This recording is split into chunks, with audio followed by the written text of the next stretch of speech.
everyone, I'm Paul and welcome to Jellin Outdoors. Today I'm sitting on this big piece of pine that I cut a while ago, and I had wanted to cut it up here on the mill. I do need this wood now. What I want to do is build a wood shed to store more firewood, and what I need out of this big pine is some siding. So hopefully it's going to be good. The size of the log is probably just about at max that I can put on this mill. The mill is set at the highest height right now, so the top cut is, I have no choice what it's going to be. So hopefully I'll be able to cut it all up. One thing you notice, I've got my chainsaw here beside me, and the reason why I have the chainsaw, I had to take a big slice off here. I didn't catch that on camera, sorry about that guys, but let's get this started and mill up this log.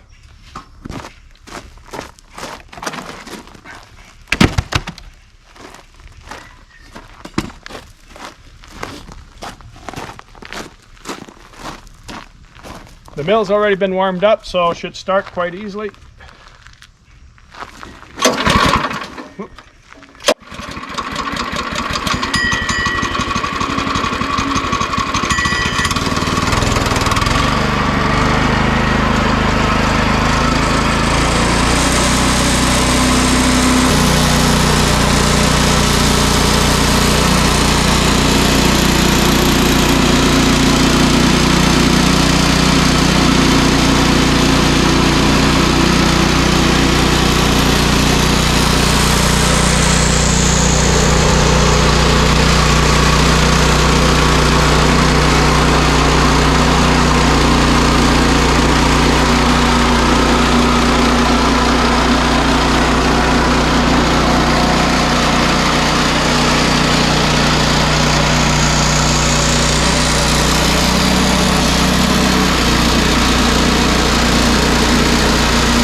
Okay guys, if you notice that thing was shaking around a lot, there's a couple of reasons for it. If you come on this side here,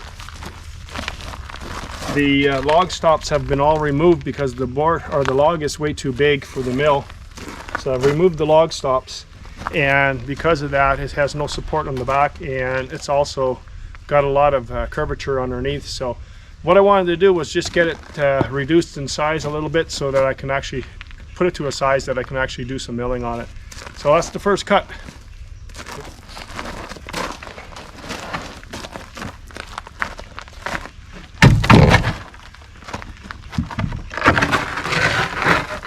Makes a good board, a good slab anyways. It's a rough cut slab I can use for things like parking the vehicle on, for the trailers and stuff. It's perfect to keep the wheels off the ground, especially in the wintertime.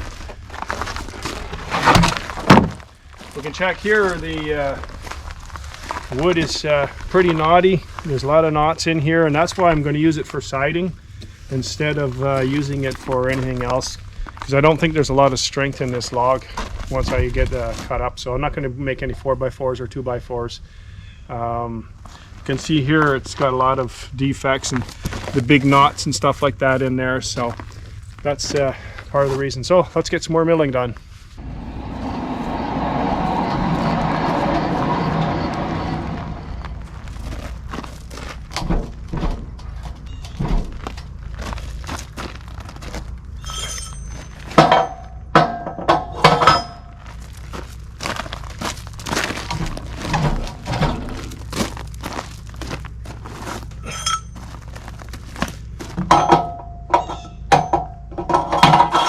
Okay guys, what I'm going to do is I'm going to get the tractor to flip the log over because it's too big to use a cant hook. This will be a lot easier using the tractor.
All right, guys, you could see that was a bit of a challenge to flip that over. I wanted to do the 180 turn, so I have a flat bottom, or pretty flat bottom.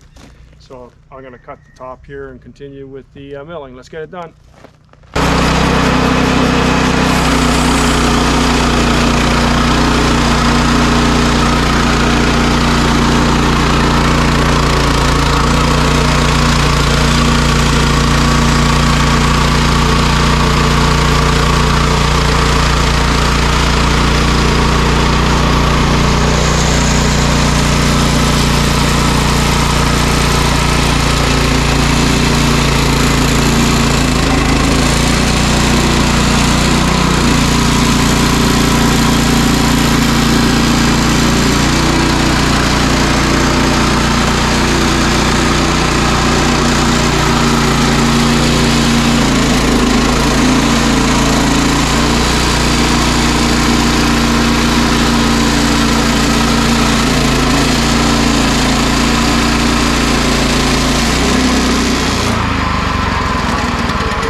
Next thing to do is to take those pieces there that I've cut and cut them a little smaller. I'm going to cut the width of them pretty much in half, and it's going to give me quite a bit of siding for my woodshed, at least a start anyways.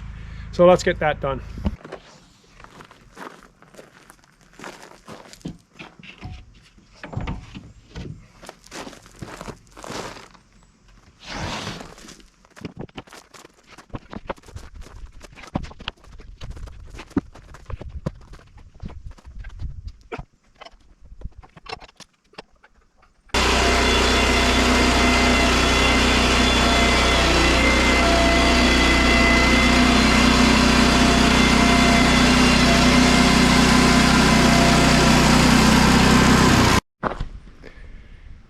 Okay guys, basically I just finished the mill. I had thought I was recording, but the camera went dead. And basically this is what we're looking at. It's a bit of a mess. I ran into a bit of a problem with some of the wood. It was breaking off. As I mentioned, it had a lot of knots in it. It was not the best log, and that's why I decided to dissect it up as much as I could to get the most out of it as possible. And I need some siding to build my wood storage shed. There's 53 boards. You can see here they're different dimensions. That's perfect for what I want, and they're all a 1/2 inch. So I got 53 boards there, and this is all scrap wood, but it's scrap wood that I can use to cut into kindling. And I've got these 2 big slabs here. What I'll do with those slabs is when I park the trailer and stuff, I'll drive the trailer, make sure the wheels are on top of the boards rather than directly on the ground, especially here when it gets winter time. I've got 2 pieces here. I'm just going to cut a big chunk of wood off of each one, and then I've got this nice kind of a mantle piece. It's a pretty nice piece of wood here. So anyways guys, if you enjoyed the video, please give it a thumbs up by hitting that like button down below. Also, if you have not subscribed to my channel, please do so by hitting the subscribe button down below. It will indicate the next time I have a video out. And thanks for watching everyone, and we'll see you next time on Gelling Outdoors.